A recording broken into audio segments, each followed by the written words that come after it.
देखिए एक बात समझिए,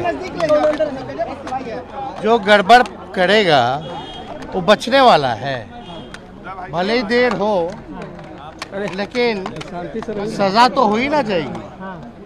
तो वो क्या कहते नहीं कहते इस पे ज्यादा ध्यान देने की जरूरत नहीं। आज आप तो एक ही उन्हीं की बात, इतना बड़ा दिन है, बिहार का बजट है उस पर नहीं पूछ के आपने बजट जो है बिहार सरकार खास तौर पे बिना केंद्र सरकार के सहयोग से अपने बलबूते काम कर रही है और काम करने के बावजूद अपने बलबूते आप समझिए कि तीसरे स्थान पर है।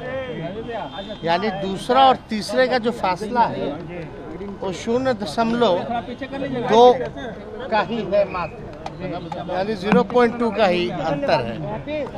तो हम कहना चाहते हैं जहां बिहार की जीडीपी इतनी अच्छी है, जहां हर जगह हम लोग काम कर रहे हैं हर एक क्षेत्र को देखते हुए, उसी हिसाब से बजट में सभी लोगों का जो है ख्याल जो है रखने का काम किया गया है। और हमको लगता है कि जिस हिसाब से क्राइम में ये लोग क्या कहते हैं, ये लोग अपना ही रिपोर्ट नहीं पढ़ते, बिना पढ़ लिख करके भले ही पढ़े लिखे हों, लेकिन जब सदन आते हैं तो थोड़ी सी भी नज़र इनको डेटा फिगर इन सब चीज़ों पे नहीं रहती। एनसीआर भी खुद कहता है कि भाई बिहार जो है क्राइम रेट में 25वें नंबर पे पूरे देश में। तो सोचिए जहां हमारी प्रदेश की आबादी इतनी ज़्यादा है, वहाँ के हमारा जो स्थान है क्राइम को लेते हुए वो 22 से 25वें पे चला गया। यानी इस दिशा में भी हम लोगों ने बेहतर काम किया है। तो ये भाजपा के लोग क्या कहते हैं नहीं कहते हैं, हम तो एक ही सवाल पूछे थे ना, और जिस सवाल मेडिकल कॉलेज का आप लोग जिक्र कर रहे हैं उसको तो देखते हुए हम लोग कार्रवाई कर रहे हैं। रिक्त पदों को भरने का फैसला हम ही लोग के आने के बाद ना हुआ भाई, हम लोग आए, हम लोग काम करें उस दिशा में, और जो प्रक्रिया है उसको हम लोगों ने शुरू कर दिया। और फ्यूचर में भी जहाँ कुछ बनना है उसके लिए भी हम लोग जो है पहले से पद का सृजन कर रहे हैं। हम तो यही सवाल पूछे ना कि भाई ये चालू तब हुआ तो उस समय ख्याल न रखना चाहिए था उस समय के स्वास्थ्य मंत्री को, जो आज जो वाकई जो बता रहे हैं, तो आप ही की गलती को ना हम सुधार रहे हैं। इस तरह का काम बजट में युवाओं और महिलाओं को प्राथमिकता दी गई है। दिल्ली से पैसा नहीं आ रहा, वो कह रहे हैं कि दिल्ली से ही पैसा आ रहा है इसलिए चल रहा है।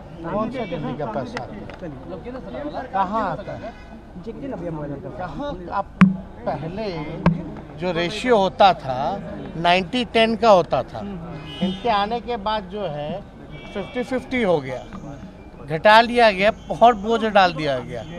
और हम लोगों को कई बार ज़मीन अधिग्रहण करना पड़ता, ज़मीन इतना महंगा है तो एक्चुअल में 50-50 नहीं रह जाता, कहीं में 60-40 हो जाता है, यानी 60 जो है राज्य का हो जाता है शेयर। ये उनके स्कीम के बारे में हम बात कर रहे हैं, और अपना जो स्कीम जो राज्य सरकार चलाती है तो पूर्णतः अपना चलाती है। और विशेष पैकेज के बारे में अगर मांगी गया तो विशेष क्या दिया उन्होंने, और जो भी इसमें से केंद्र अंश जो आपको मिलता भी है, तो आप तो जीएसटी ले लिया, आप तो वसूल लेते हो राज्य से, तो आप वो आपका पैसा तो है नहीं, वो तो वन नेशन सबका है, सब लोगों ने सब राज्यों ने दिया, उसी को आप लौटाते हो, तो इसमें अलग क्या है? अच्छा, एक सवाल है सर, जांच होनी चाहिए क्या? जांच होनी चाहिए उनके कार्यकाल की। क्या कार्यकाल? बीजेपी के जो मंत्री हैं जो, अरे देखिए एक बात देखिए, अगर कोई ऐसी बात आएगी, कुछ संज्ञान में आएगी, तो क्यों नहीं होगी भाई? लेकिन हम लोग विंडिक्टिव लोग तो है नहीं कि जबरदस्ती का मुकदमा हम लोग बनाए, झूठा केस बनाए, जैसा यूपी में और देश भर में चल रहा है। क्या माहौल है देश का? इससे कोई फर्क नहीं पड़ने वाला। अगर गलती करेगा तो जरूर जो है दिखवाएगा। जी एक सवाल है, और नेता प्रतिपक्ष या और जो लोग हैं उनके काम को हम लोग नहीं जानते हैं कि पहले कितना था अब कितना हो गया है। तेजस्वी जी, एक सवाल है, तेजस्वी जी, एक सवाल है। सर, एक आप सवाल लोगों है। को सम्मान दिया गया, कैसे देखते हैं? आपने रैली की, आपने चैलेंज किया और इसके बाद 2 दिन बाद ही आप लोग को सीबीआई की तरफ से सम्मान दिया गया है, कैसे देख रहे हैं? ये लीगल मैटर है, ये एक प्रोसेस है, एक प्रोसेस होता है कि जब चार्जशीट होता है तो कोर्ट जो है कॉग्निजेंस लेती है, तो नोटिस जारी किया जाता है, फिर आगे का प्रक्रिया जो है उसको फॉलो किया जाता है। तो इसमें कहीं कोई दिक्कत वाली भ्रम वाली स्थिति या कुछ न्यूज़ चैनल ऐसे जो सेंसलाइज करा के चलाएंगे अब क्या होगा, तो इसमें वो नहीं होना। केस में देखिए दम है ही नहीं, ये हम भी जान रहे हैं, ये जांच एजेंसियां भी जान रही हैं। अब कोर्ट को निर्णय करना है। इससे पूर्व में जितने निर्णय हुए हम लोगों पे भी तो कोई सबूत तो है नहीं, लेकिन एक है पॉलिटिकल वेंडेटा के हिसाब से जो देश का माहौल है, विपक्षी नेताओं को टारगेट करना है, बोलना है। बताइए देश में कौन सा ऐसा राजनेता है जिसके घर सबसे ज़्यादा छापे मारे और हर छापे में क्या मिला, बता दो।